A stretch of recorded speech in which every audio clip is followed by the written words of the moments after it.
that he's not. And then he made a post, I think today or yesterday, that he's undecided. And it's like, it's insane what's going on there. I don't understand. I don't know what to say with Brett Marks, ladies and gentlemen. I don't know how to address that. But I do know how to address regular motorsports action, and that is late models. We can't find that in sprint cars. They don't even know who they are anymore. They don't know where they're going to be. What's the high limits? Is it high limit or high limits? Is it World Outlaws? Is it World Racing Group? Is it Dirt Vision? What is it? We do have the new logo for the Lucas Oil Late Model Dirt Series that was put out today. We also have a bit of their schedule, higher payouts, and more. This schedule is actually very, very interesting. Oh, we showed a clip of Flo. I hope that, please, Ben Shelton, Michael Rigsby, please unflag my video. I just showed Ben's hair one time. Please, please. Anyway, look at this schedule.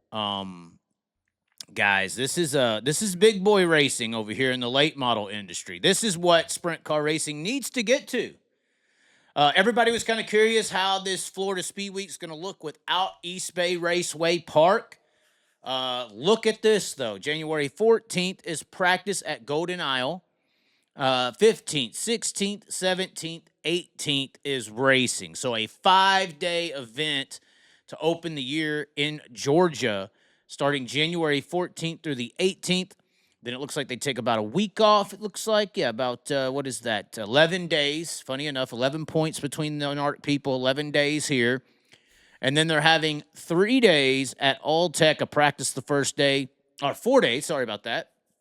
Practice, 3 days of racing, a 10, 12, and a 15,000 to win. Of course, the previous announced race is a 7, 10, 12, 25,000 to win at Golden Isle. 10, 12, 15. They're at All Tech. Hold on, let me scroll it up to where it's a little more center where I'm reading at. Then you go to Ocala for 6 days, Sean. 6 days. So 1 day break between 4 days at All Tech. And then you go to Ocala for practice. So 2 days if you don't need practice. February 4th through February 8th.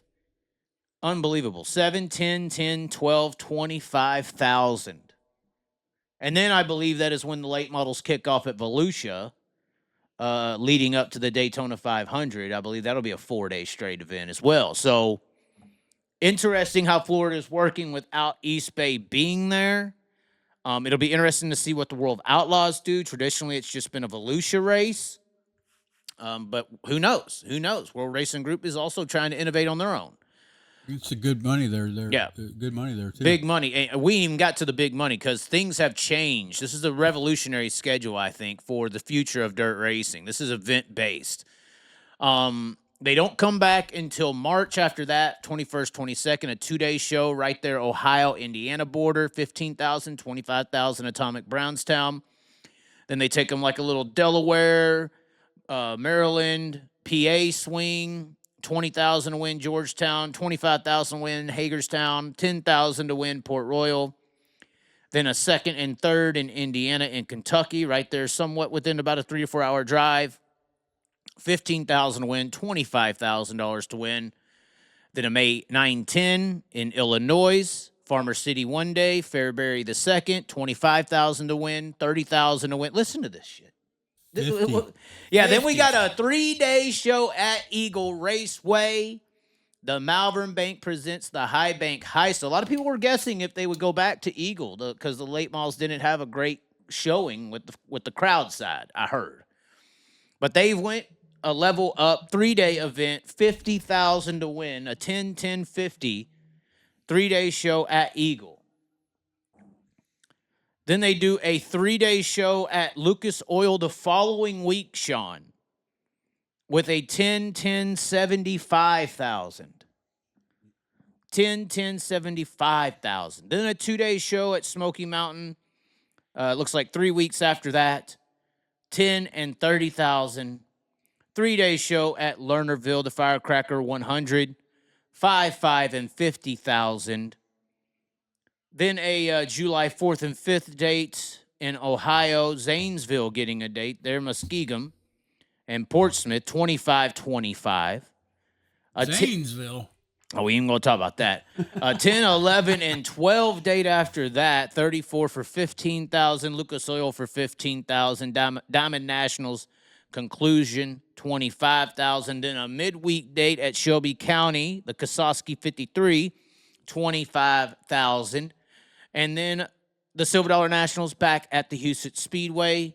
I didn't think the race was that bad this year, even though everybody rumbled and cried about it. I still thought it was pretty good for a main event. And it's a 75,000 to win event now. 10, 10, 75. Then you got the North South 100, 6, 6, 75. Then a topless 100, 5,000. Two $5,000 races on one night, and then a 50,000. 2-day show. This is the well, no, I was gonna say this is the lowest payout, but it's not. 2-day show at Port Royal, 10 and 50,000. Hillbilly 100 at Lernerville the next week, 10 and 30,000. And here it is, the dump, ladies and gentlemen. The dump does have a race. The trashiest, damn bummest ass racetrack in the world, according to JD Jonathan Davenport. And they upped it, 75,000. 10, 10, 75, 3-day show. Brownstown with a 10 and a 50. 10 and a 50, 20, the Jackson 100. Pittsburgh Motor Speedway, a 10 and a 50. And then Eldora, a prelim only night. No money on the opening night, but 100,000 the next. Of course, they only do heat races on that prelim night. They do not have main events on that prelim for the Dirt Track World Championship.